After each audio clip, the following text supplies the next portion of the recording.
might be my most prolific year at the LA Times in terms of everything that I wrote about, everything that I covered. I think we know why he's the awards, proclamation for Congress, I was kicking ass in 2024, and yet I find myself completely uncomfortable. As much as I resisted even just having my name out there first on anything, the reality is I kind of run out of places to hide. I keep next level. There is no next level for me. I've worked at basically every major newspaper, every major television station, and I've worked in all the major cities. The next level is just me.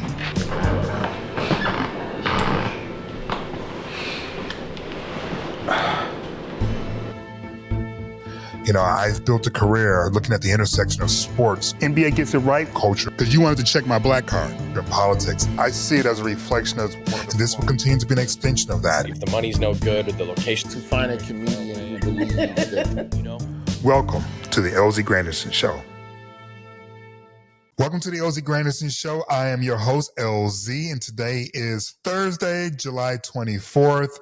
And I'm still somewhat in mourning over the passing of Malcolm-Jamal Warner. My first sitcom character that I really identified with was Michael from Good Times. And I identified with him for a few reasons. One, the poverty situation was something I was growing up in. Two, my stepfather beat me a lot, and James was always quick with the whip. But the other thing was just about the sense of trying to find yourself in an environment that doesn't feel comfortable or feel familiar. And Michael was a nerd, and I was a nerd.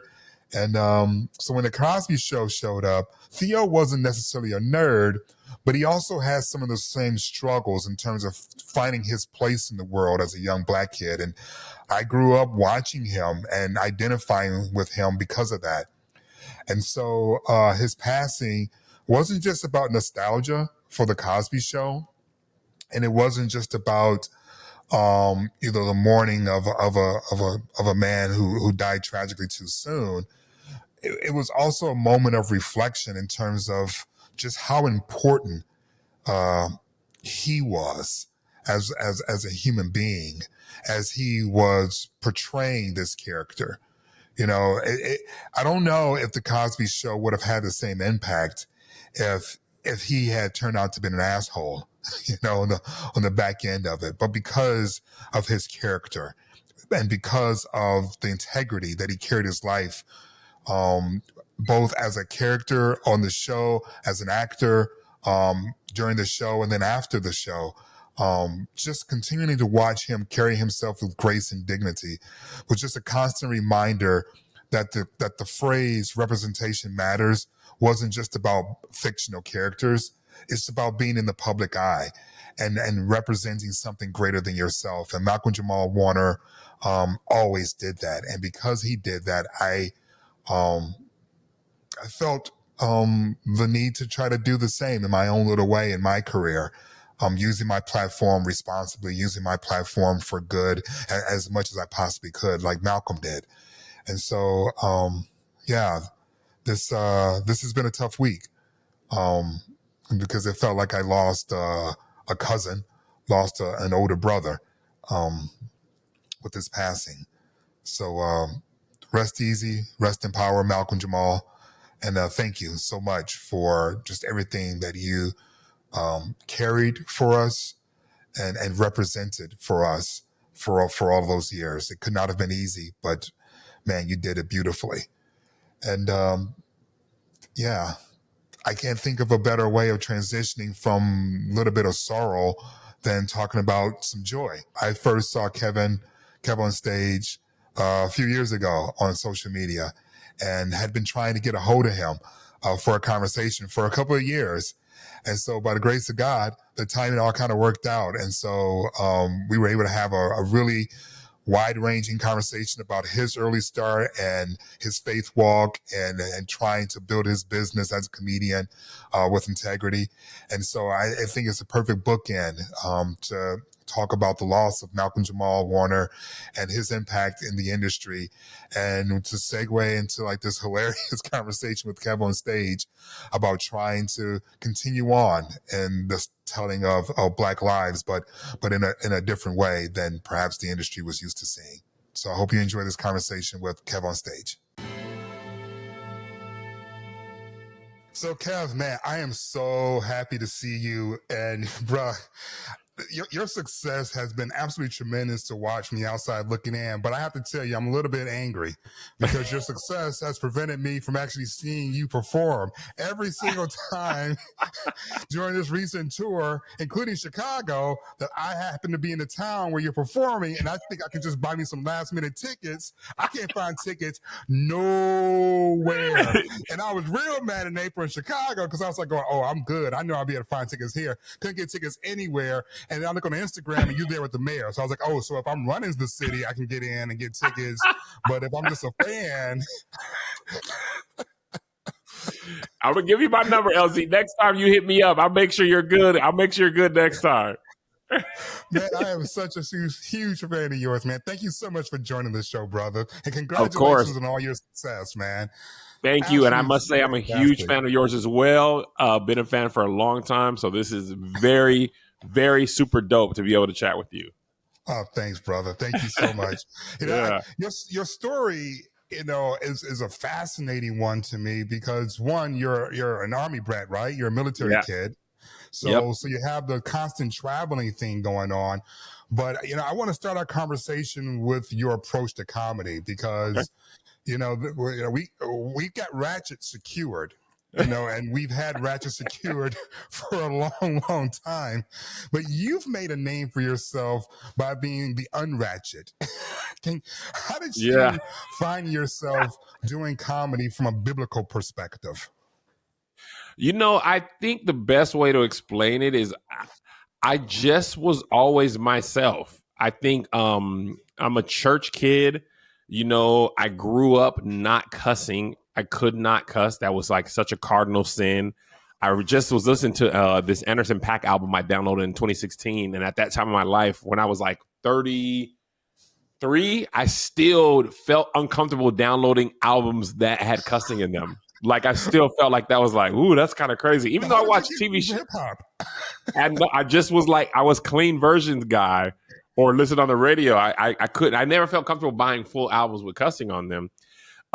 So my comedy has always been a real reflection of my life. So when I first started, when I was 16, all I really knew at that time was like the Black church and being raised Black.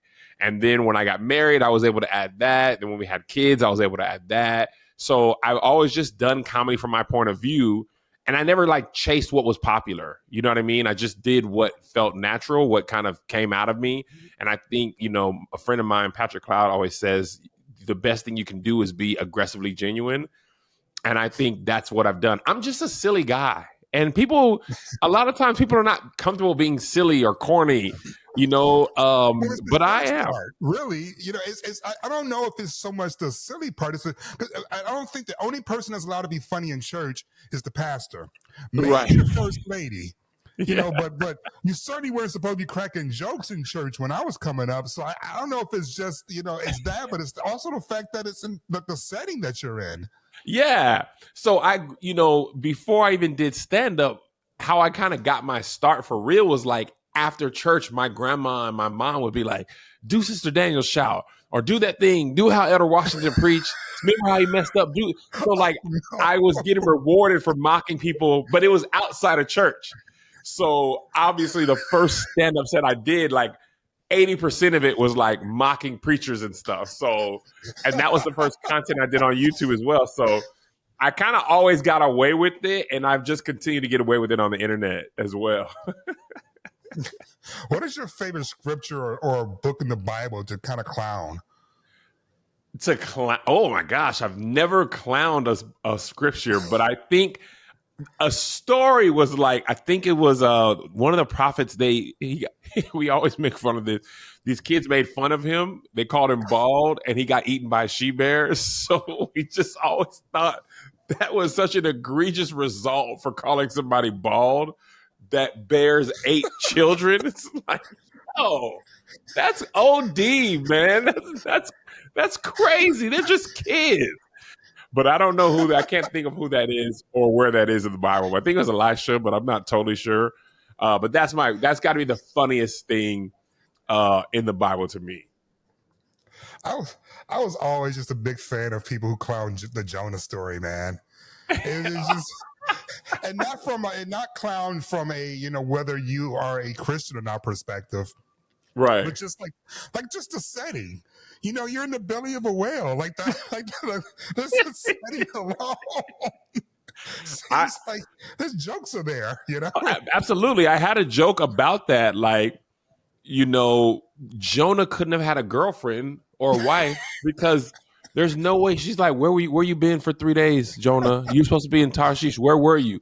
Hey, man, I got eaten by a whale. Okay, so you think I'm stupid, Jonah. You think I'm dumb. You think you can gaslight me into believing that a whale ate you? Who is she, Jonah? Who is she? Just tell the truth. And that's like, no, for real. The Lord told me to go, and I was eaten by a whale. You know what? I'm done. Take your son, Jonah. Take your son and go, okay? Because I'm done. See? There's a little part of me that was afraid to really laugh because I was like, but what if but I'm already gay. I can't be fucking around and messing around and laughing at the wrong joke and go to hell. Some she-birds are going to come eat you. I'm already on, working on a program. I can't. You're walking a thin line, LZ. Come on, man. You're walking a thin line. Jokes. That's hilarious. That's ridiculous. Oh man, it's how I reconcile things, man. I used to be you probably don't know this, but I was a youth minister once upon a time. I didn't know that. Different churches. No, it was back in my heterosexual days. I keep those in the archives. But, I was. Wait, your heterosexual days? Yeah, I used to be. I'm sorry, this interview. I've never heard a gay person say back in my heterosexual days. Well, I guess I could be like when I was in the closet, but that's so damn depressing. No, I feel you. It's like you got to find different ways. I'm like in my 50s now. I can't keep saying the same phrase. Back in my heterosexual days is infinitely a better phrase. Yeah.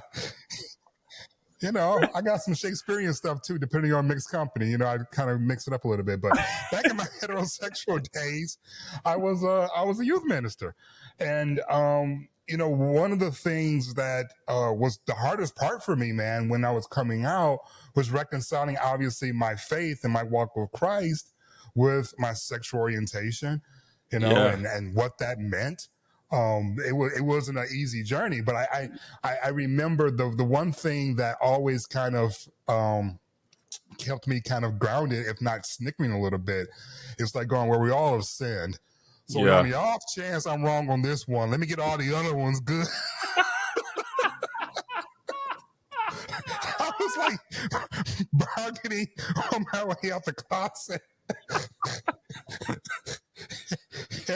Oh my God! Negotiating, it's like, but that's what happens when you grow up and you are trying to figure out your own faith walk, and you're trying to unlearn things, right? And as you're unlearning what you've been told, you come up with some crazy sort of stuff, and that for a while was mine. I was like, oh well, I'm gay, but I ain't cheating on nobody.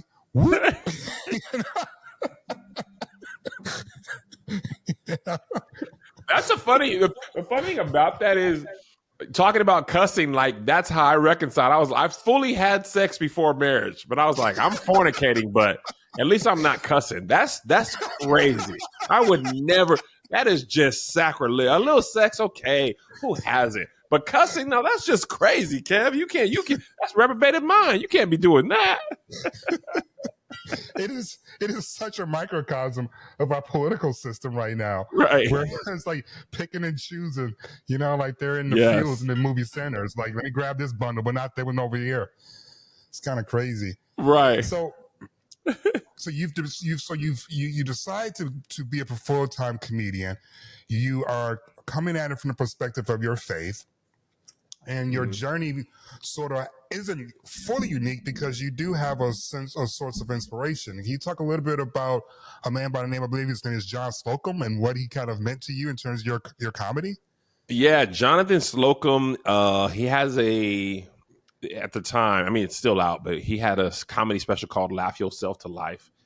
And my parents had the tape, the cassette. And in between Wild Gospel 98 and 99, they would often throw this his comedy special in there. We would listen to it on the way to and from church and Bible study. And since we were going to church a lot, I heard it a lot. And I remember thinking, I never thought you could do jokes about church. And he did such a good job of correlating church jokes to outside of church. Like, praising God in the grocery store was one of the jokes he did, getting whoopings and stuff like that. So I think kind of immediately from my beginning, I didn't relegate myself to only church jokes about church to church people, which I'm glad, because to me, that's kind of limiting. There's not anything really new that's happening that's, outside of like new videos that go viral. But I think, yeah, he was instrumental in me even doing comedy. And then the next thing is probably the Kings of Comedy movie that came out in the early 2000s. It was one of the first dates Melissa and I went to. And I remember just laughing so Melissa's hard. Your wife. Yeah, Melissa's my wife. Our anniversary is actually tomorrow, 21 years. Oh, congratulations. Yeah, bro. thank you. You got the gift already? No, we Dog. we know it's an off year for a big gift. We renewed our vows last year, so we have to recalibrate. We're just going to dinner. That's it. We're just going to dinner, maybe a nice bottle of wine, and that's it. The wedding was crazy, but I remember laughing so hard. And then when Bernie Mac came out, I thought I was gonna have an asthma attack. Like, I was laughing. I don't think I had ever laughed that hard, and I'd seen Bernie Mac before, but that set was so funny, so polished. Like, I was like, oh, I want to be able to give this feeling to people. You know what I'm saying? So I think those two things were probably the most instrumental in like me and my approach to stand up. Mr. Slocum's brand of comedy makes sense to me because it's consistent, obviously, with your faith. But what was it about Bernie's set in particular? Because there was a lot of geniuses in that special, The Kings of Comedy. What was it about Bernie's set that really stood out, not just in terms of that special, but obviously in terms of all the other, sets that you've heard? I think the thing that Bernie did that really stood out to me, the majority of it was about him and his nieces and nephews that he ended up having to take over because of his sister. I think she had a drug issue or something like that. And his storytelling was so funny. I was in the living room with him, dealing with the little kids and the little one, him downstairs and all that. Like, I was taking out of the movie and I'm in the living room. I see the kid coming down the stairs and I was like, oh, he's just making fun of his life. Like, this isn't a made up story. He's not making this up for us to laugh at. He's found the humor in everyday life. And I think I'm not saying I thought that then, but now I think what I realize is if you can find the humor in everyday life, you will always have material, right? Because when my kids were very young, my material was about being a father of very little kids. Now that they're teens, it's very different. My wife, when we're very young, the material is this way. Now my wife's perimenopausal. We are going through perimenopause together. Technically, it's only happening to her physically, but we are both dealing with the ramifications of perimenopause, the temperatures, the mood change, the hormone. You know what I'm saying? So I think... No, I don't know what you're saying. I'm gay. I missed that one. Well, you can imagine the hormone shift. The hormone shifts when a woman's on her cycle or pregnant. Perimenopause is like that times a million. So when she started, neither of us knew what was happening. I was just like, yo, she is really tripping lately. Like, this is crazy. So then I'm doing like research. I was like, yo, this is like normal cycle tripping I had gotten used to. Perimenopausal tripping, I was like, yo, what is going on? So, but now I can have a joke about that, because that approach that Bernie had of like, let your life be your material. And the other part about that is it severely minimizes you being accused of stealing jokes, because you're talking about your life versus an observation. We can both have the same. We can both be watching a movie and have a similar observation. And if you're a comic and I'm a comic, you can be like, you stole my joke. Let's say we made a joke about sinners. But if you don't have a perimenopausal wife, which you would not have as a gay man, you don't have a pre-married husband either. So, and there we go. So our comedy will be, if we're doing the same approach, it'll be very unique to our point of view, but we would have some similarities about growing up in the Black church. So I think it's worked great for me to be able to do stand-up for the rest of my life. It doesn't eliminate me being accused of stealing jokes, but it does severely limit it, because I'm talking about my wife, my two sons specifically. It's very personal to me. So like, this is an anime shirt. I didn't watch anime 3 years ago. I randomly got into it. Now I have anime jokes that I would have never had before. So that's what I learned from Bernie. And the most important thing, he just hit you in the mouth with comedy, and he never took his foot off the gas. That most people don't. Bernie Mac's in a lot of people's top 5 comedians, and he never had a full-length hour-long stand-up special. He was that funny. Never. He had Def Comedy Jam, 10 or 15. He had that a couple times. He's done all those things. Kings of Comedy, he had like a 20-minute set. You're right. But there's no Bernie Mac official special. And it doesn't matter, because he was so funny in 10, 15, 20-minute increments. It feels like he was so special, he didn't have to have a special. And then he went to TV and movies anyway. So he got all the benefits of a special from his TV days. So that's why, to me, he's probably, if not my GOAT, one of my top 3 GOATs, but probably my GOAT, if I'm being honest. What are you laughing at now? Where are you finding your material? And before you answer, I want to make sure I preface it with a little bit more background. I've had conversations with other comedians like Martin Lawrence and others who have talked about, some of people complaining about the change in climate when it comes to comedy clubs and doing campus gigs, and what we're okay to laugh at and make fun of. And I've heard other comedians sort of reference the overreach of, protective language and such. And so, I'm asking you, someone who goes into your gigs with a biblical sense, compass and wanting compassion, what are you making fun of, and what are you laughing at today? I think I'm making fun of everything. My approach to comedy is what I see in the world, what I see in my family, my life, and usually something funny about the church. That's usually 80 to 90% of my set will be that. I think that part of comedians' jobs, if you're good at your job, is to find the line and get as close to it without stepping over it. And I think a lot of times, in my personal opinion, when comedians say that, they're really just usually lazy, because they don't want to have to update their material or their approach. There's really nothing. Yeah, there's nothing you can't joke about, right? You can joke about, you can be a straight man and make jokes about the gay community, transgender community, but you can't punch down on those people. To make that joke, you have to have a funny end. It has to be clever. If you're not in that community, it can't be seen as punching down, right? But I've seen straight people make gay jokes that gay people thought were hilarious, and vice versa. But it's got to be a clever joke. Truth is, LZ, a lot of comedians are not clever, and they're lazy. So they don't want to do the work to actually maneuver through how the world is shifting. And that's what it takes to be really funny. It takes work. Most comedians, good comedians, are really smart, even if part of their act is to come off like they're not that smart. Part of comedy, you got to be aware of a lot of things. You got to be aware of, the political climate, how people are thinking, what word gets grown. Like take, for example, if I'm making a joke about me and my birth father, who I didn't grow up with and don't have a relationship, and this is not even a taboo subject. This is not like a hot button issue that people are saying you can't make jokes about that. I haven't found the funny in, because every time I make my joke, and I'm like, he wasn't around, I wanted to play catch with me, people are just like, "Aw," and they feel sad. So it's not taboo. It's just about it.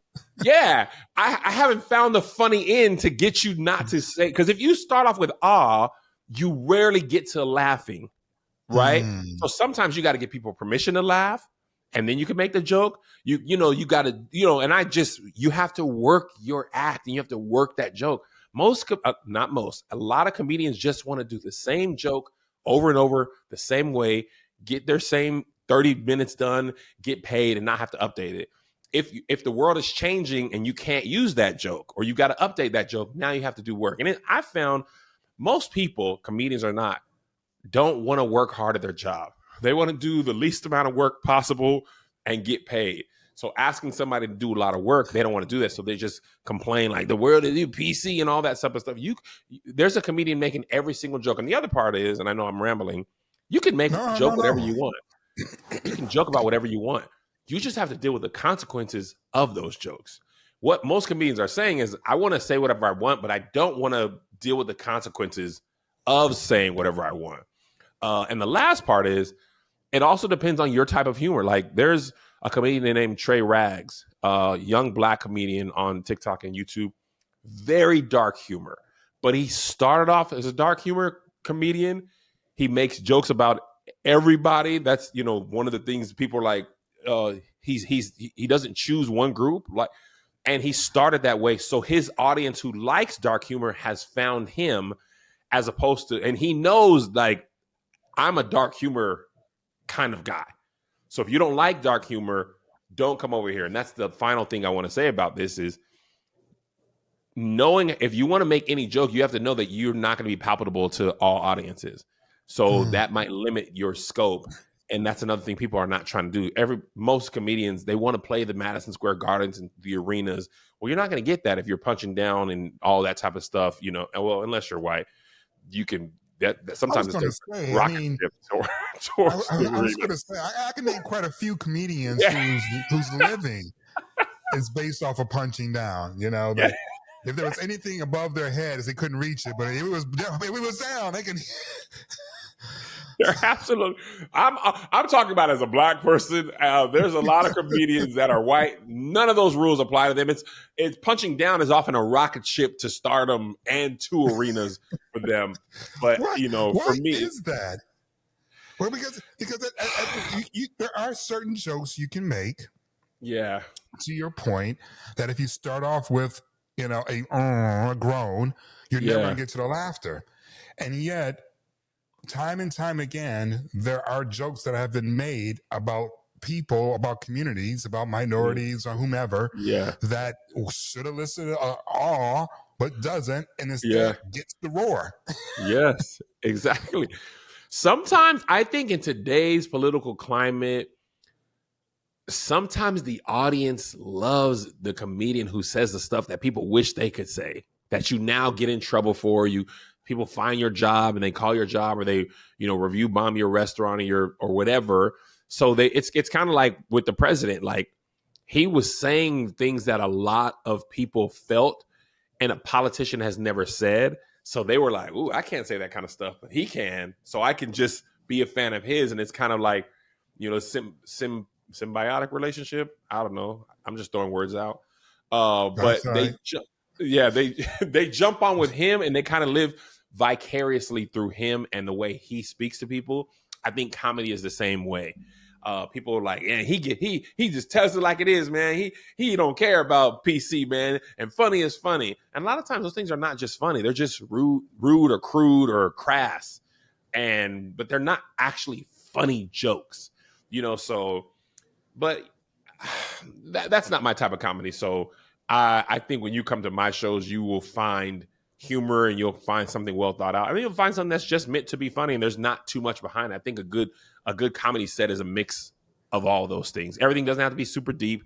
Everything doesn't have to be super thought out. Some things are just funny and they're just funny. Some words are funny. If I say I got hit by a car, that's funny. I can make a joke about that. But if I say I got hit by a Buick Skylark, for whatever reason, Buick Skylark is a funnier word than car. It's a funnier visual. It's just funnier. So those are the type of things that you think. I had a teacher that drove to school in a Buick Skylark. I know exactly what that looks like. Exactly. It elicits the exact image of a car. It's big, it's heavy, it's wide, it's got the ashtrays, and that's one of the things that makes a good comedian great is knowing the difference between saying car or Buick Skylark. So if you're very clear on how to navigate a constantly changing society and cultural language and vernacular and etc., why aren't some of your brethren as clear? Why are they blindsided when they find out they can't make these kind of jokes without there being repercussions? Is it genuine? That's a great question. I think sometimes it is. The shock is genuine because a lot of times people don't have access to, or they don't engage with people or ideas that are in, outside of what they normally hear. Most people hang out with their same set of friends, go to the same places, talk about the same things. So they're not even aware that the world is changing. You need to be reading, watching, learning, talking online, learning like, hey man, that's actually, that's taboo. Sometimes people genuinely don't know. No more. Exactly. Like my wife used to work at this branch in Washington and it was way out in the sticks. And some of her clients, like an older white lady, had a farm that she owned. And she was the type like, I'm going into town to go to the bank. And she did the banking like once every 6 months. 85-year-old white woman. My wife used to say like, she came in and she like, oh, you are so pretty for a colored girl. And we were like, colored girl? And I was like, how is she not aware that nobody says that? So we were talking. She was like, my wife was like, I don't know who. Somebody black has to tell you. You know what I mean? If you, at one point in time, that was a compliment. Now it's low-key a slur or microaggression at worst. But somebody's got to say, hey, Barbara Ann, we don't say colored no more. We say black. You know what I mean? So, but if you're not engaging with anybody, and this is in Washington State, so that lady didn't see a lot of black people ever. There's hardly any black people in that part of town.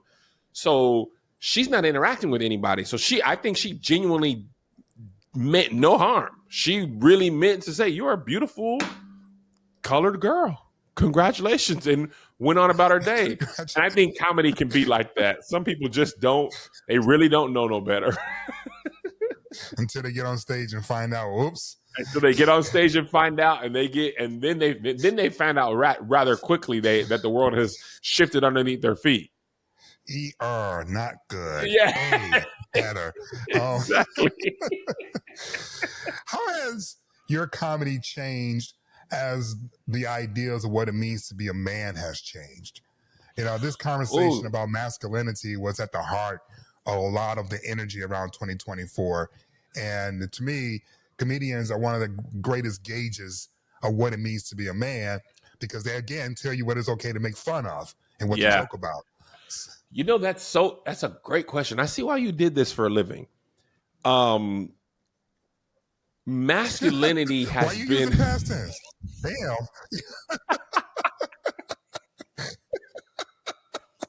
You leave ESPN. I can see why you did that for a living. I'm still you stuff. Hey Tucker, I gotta get on my hustle, bro. I got guests on here saying I can see why you did that. You blazing me, bro. I love it though.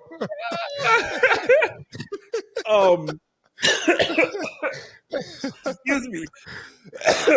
I gotta get back on TV. Shit.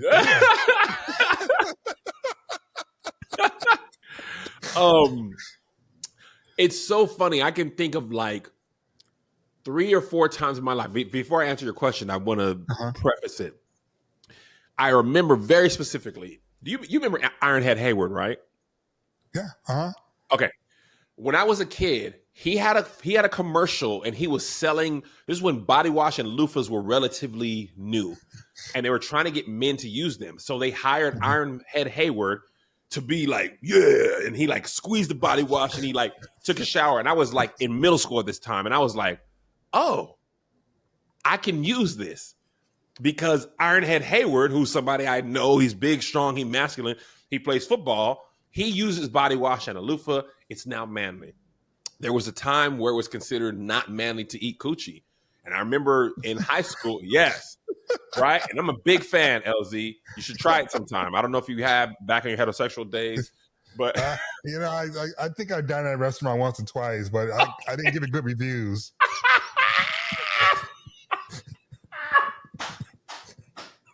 Hilarious.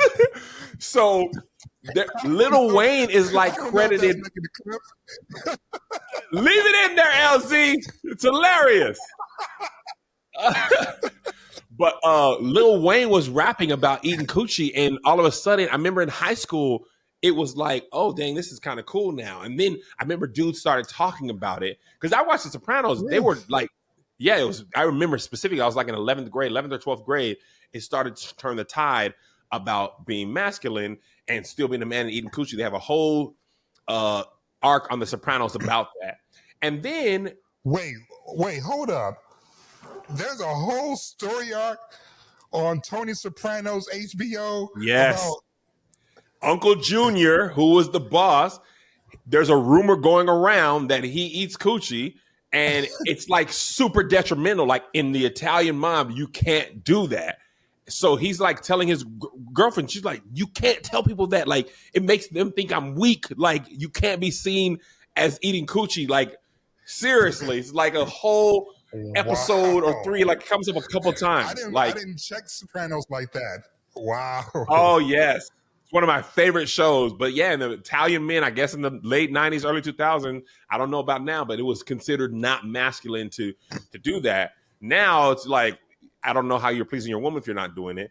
But then let's fast forward to today. It's like, no, as a man, you know, you need to feel your emotions. You need to cry. You need to go to therapy, all that type of stuff. You know, I tell one of my employees who's like, he never wants to cry. He's all strength. And I'm like, to be a man, it's both strength and softness. It's not just strength. And I use this analogy that I learned from anime.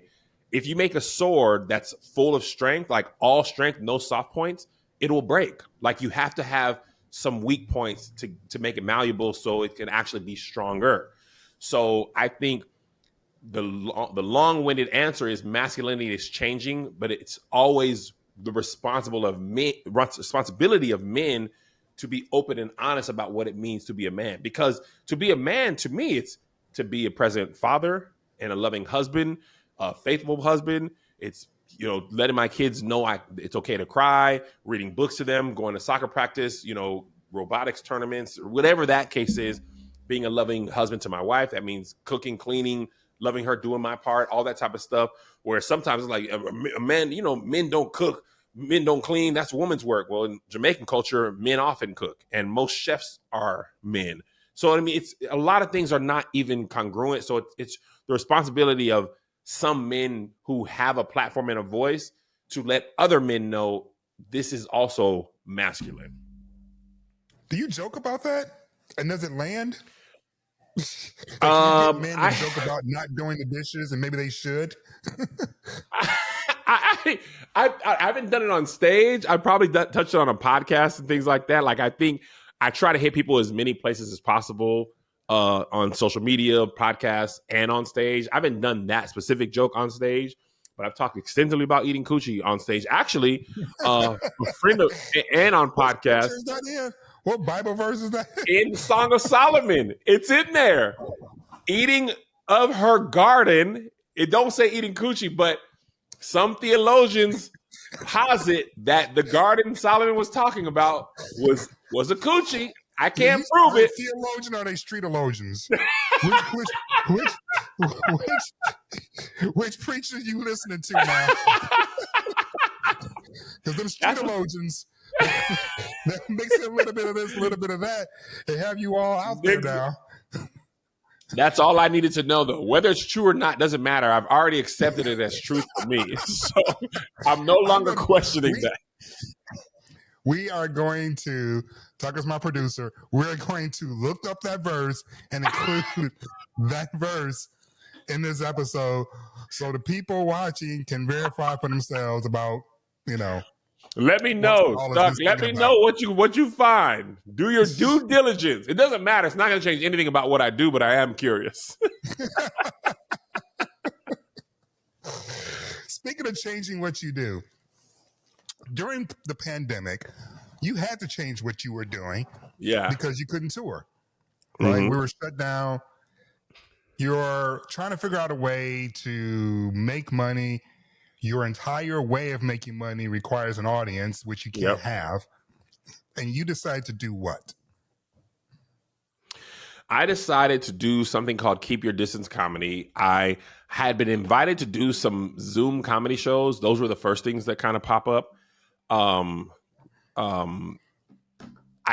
couldn't do that because stand-up is one of the things that you need is real-time feedback to know if this joke is working.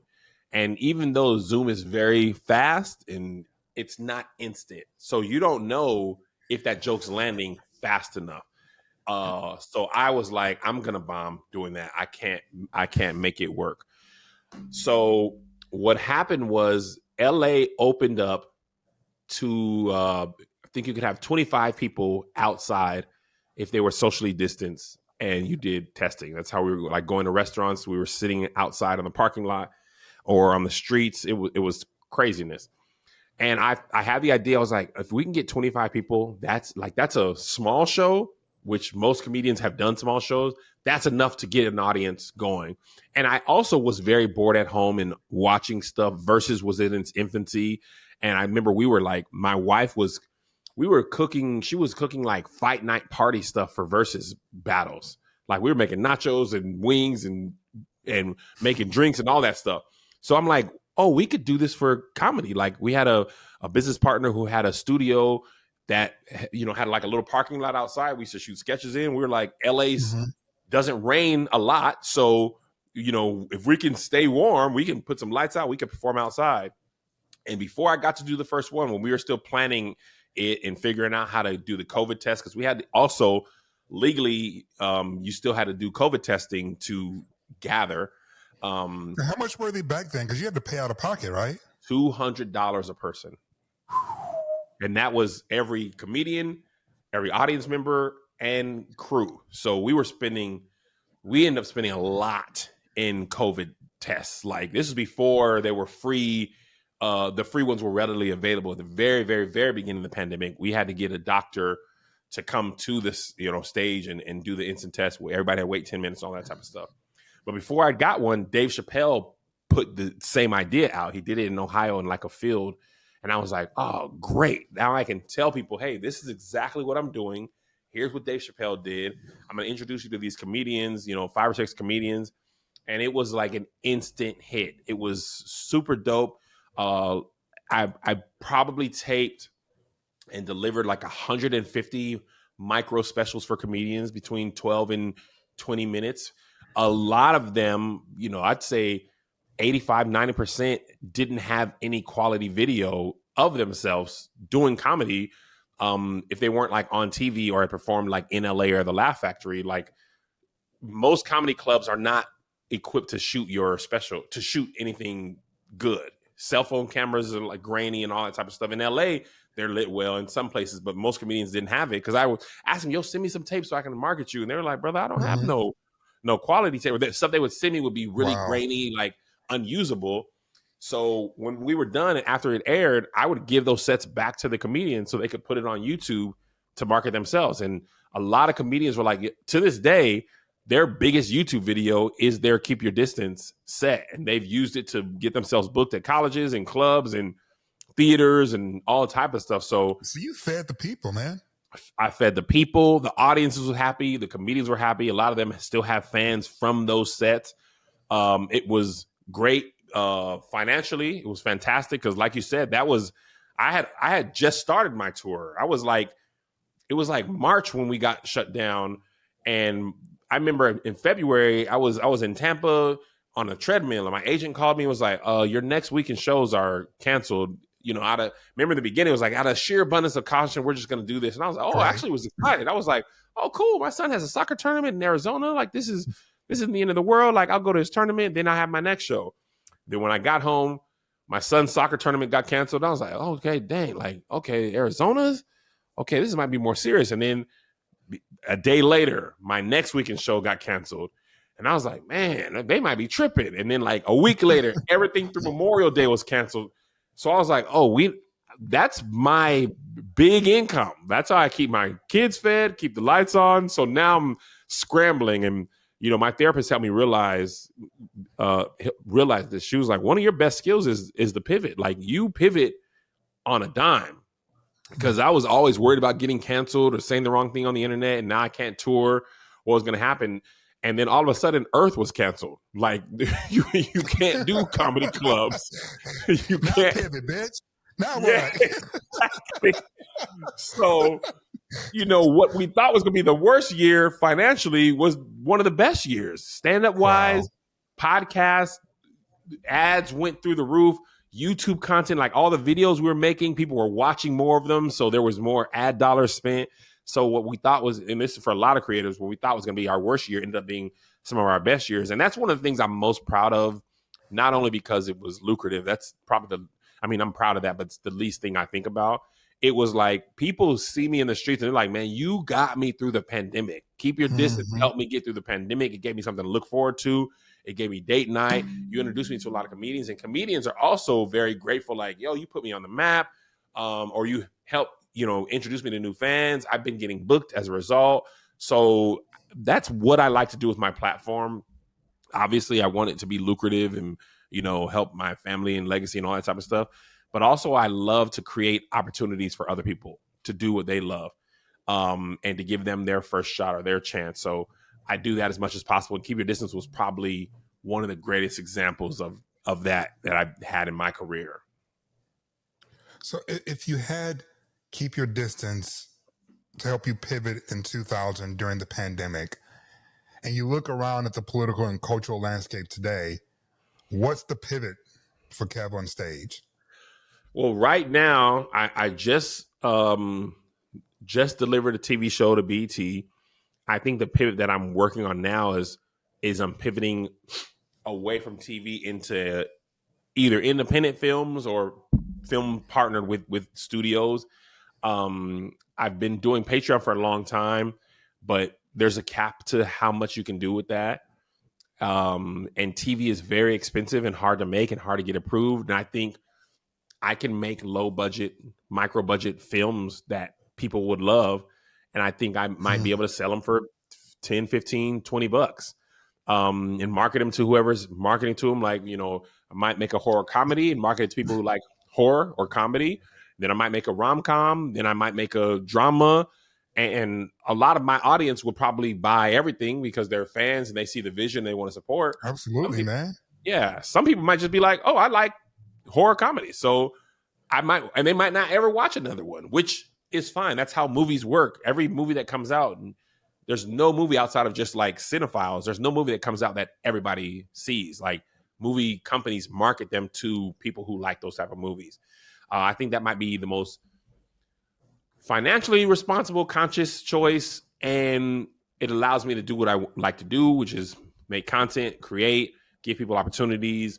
And it'll give me, I go from project to project really quickly. So I make it, shoot it, promote it, put it out, see how it does. And then I can be doing the same thing relatively quickly. So that's probably my next pivot. That's actually, I have a really important meeting later today that hopefully will be the beginning of this pivot.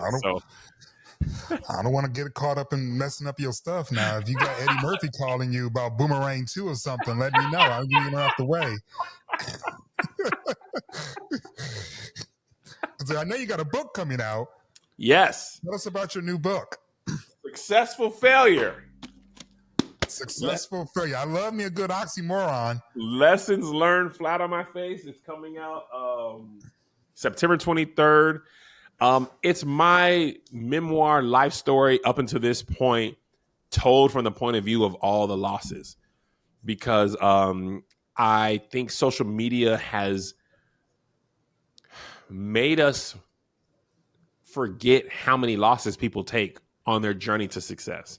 You know, we usually only post our highlights, you know, but you know, you're a sports fan, you know, like part of the reason watching your favorite team win is because you've usually watched them lose and suffer. And I'm from you know, Detroit, man. Exactly. That's my story. So when the line, like perfect example, the Lions to me, they were my Super Bowl favorite last season, but you know they were decimated by injuries, and the Lions have been kind of perennially a bad team. But I think in the next 3 to 5 years, if not this year, I think they're going to win a Super Bowl. So if you've been rooting for them since the Barry Sanders days and before that, when they finally win, it's not just because they won, it's because they lost all those years. That's going to mean so much to the fans and the city and things like that.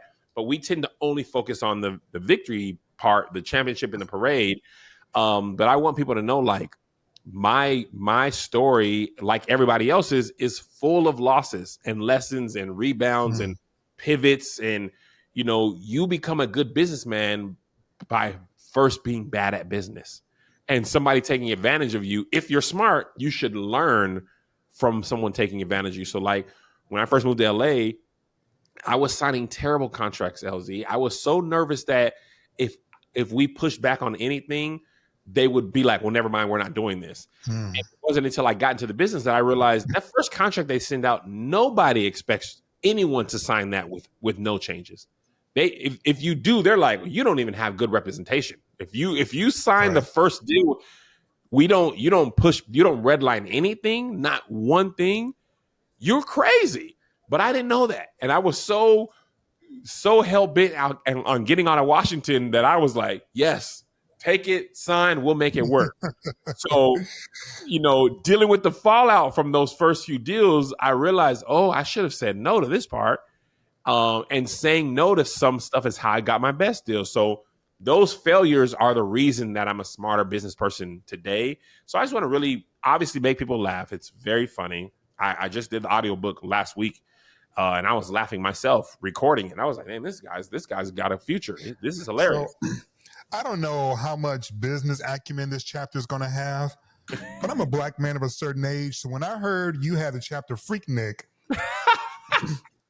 I was like, is there video of me somewhere I don't know about? Because back in my heterosexual days, Freaknik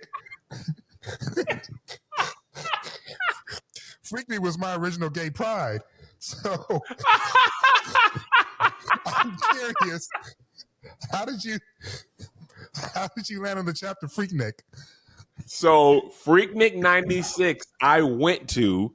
My homeboy Jamal, his older brother, lived in Atlanta, and we went to visit him for a week. I'd never heard of Freaknik, church kid, and all that stuff. Were you never in Washington at this point? No. This is when my dad was stationed in Fayetteville, North Carolina.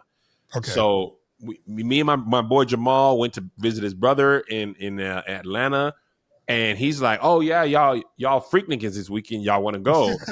And I was like, what's Freaknik? And he was like, just come to underground Atlanta. Like, you'll figure out what it is very quickly.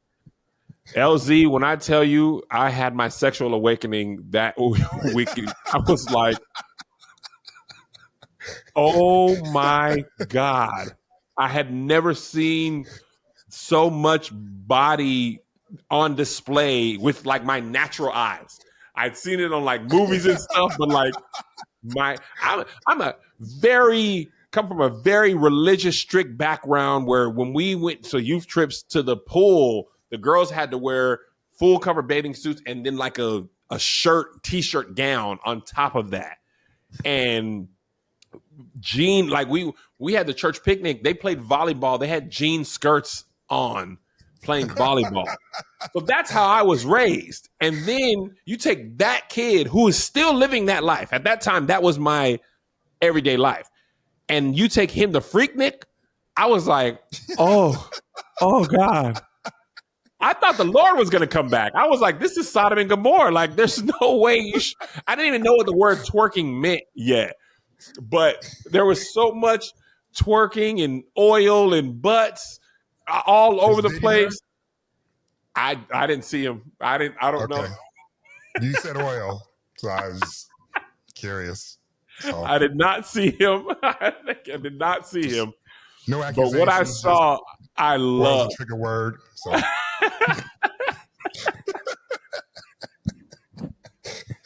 But yeah, that chapter is the story of my first experience with Freaknik 96 when I was 13 years old. I still don't know how that happened, but I'm grateful to the Lord that it did. Is that in Saul too? No. That for sure is not there.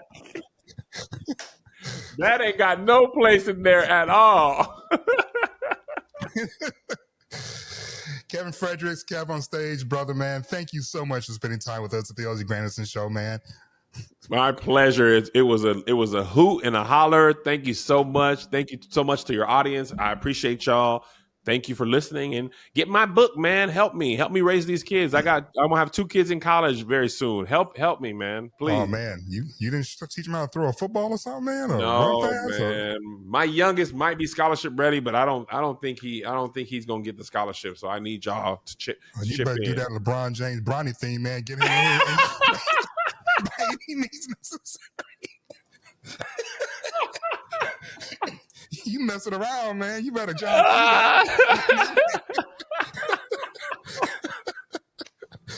Absolutely. All right, LZ, take it easy, brother. I'll catch up with you soon, brother. Thank you again.